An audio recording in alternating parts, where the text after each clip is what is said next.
I have another Sophia Petrillo story, and this is about the time she got arrested quite a few years ago. She had her version, then there was another version.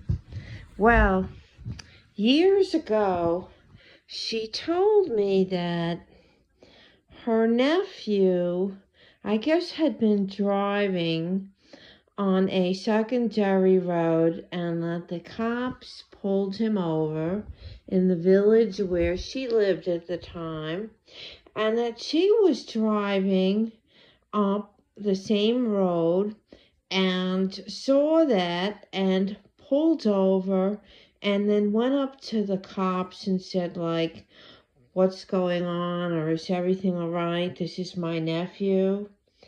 And her story was that it was raining out, and that when she was talking to one of the arresting officers, he had on a pair of glasses.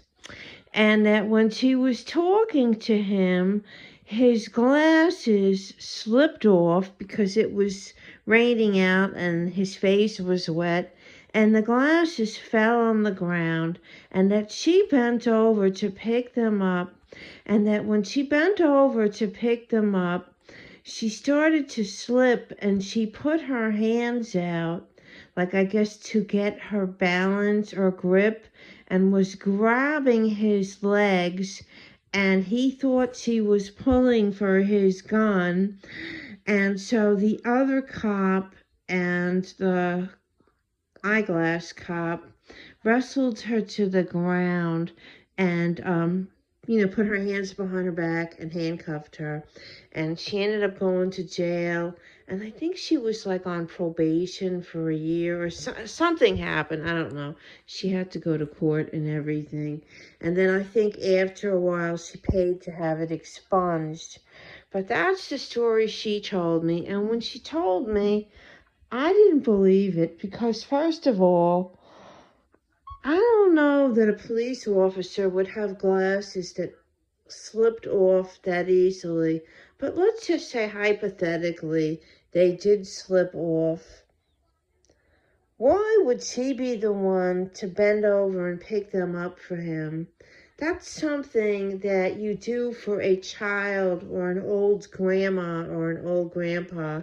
And second of all, well, it's really first of all, if I saw one of my family members pulled over on the side of the road by the police and that there was something going on, I myself might pull over and kind of wait, but I wouldn't go up and say, hey, what's going on?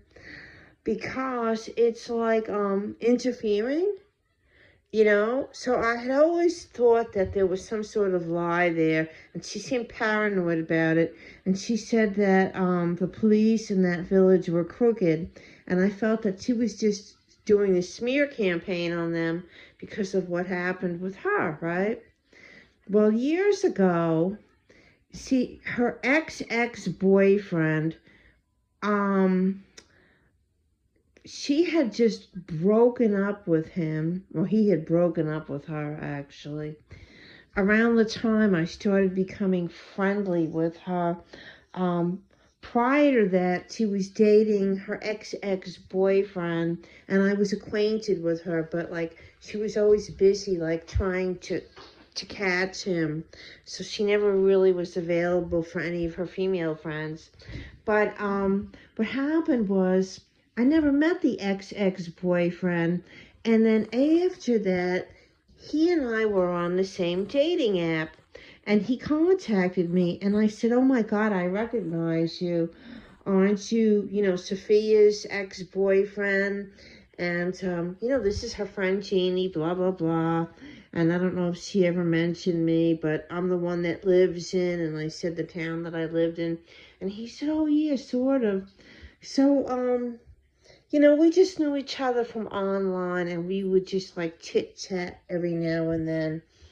And when I was recovering from my illness, he had, I guess, seen me on Facebook and sent me a friend request. So, Facebook has like, like the phone where you can, without giving out your phone number, you can talk, through like that Facebook phone. So I was, really housebound and bedridden for quite some time. And, even when I was bedridden, there were periods where I couldn't even speak. But when I was able to speak more, then, I started interacting with people more over the phone. So anyway, we had spoken on the Facebook phone, and he told me that he met the cop that arrested her because they used to hang out at the same sports bar, and that when he found out it was the arresting officer, he bought him some drinks, and then, they kind of like exchanged war stories. And the cop told a whole other story that, yeah, the nephew was pulled over, and that she pulled over and started screaming and yelling at him and lunged at him, and that they wrestled her to the ground, cuffed her behind, hands behind the back, the whole nine. And he said she was like filled with rage, that she was just like a lunatic. And the ex-boyfriend was like, oh my God, when he broke up with her, he was afraid of her. But he said as time marched on and he would run into different people that knew her and hear all these scary stories, he was like, oh my God, she was like worse than he ever imagined. So we kind of exchanged war stories. Plus, I told him about all the fires around where she lived, and that I suspected her of being an arsonist multiple times. So anyway, yes, Sophia Petrillo did go into a rage with a police officer and was arrested. And I think she was forced to go to therapy or something. And the funny thing is right around the time that she flipped out on me and I ended the friendship, one of the final things she did was she accused me of having rage disorder. Oh, pot, meat, kettle. What a piece of work, you know? I wouldn't be afraid of her, but boy, I really would not enjoy bumping into her because she's just so miserable. Anyway, I hope Sophia Petrillo has the day that she deserves. Bye.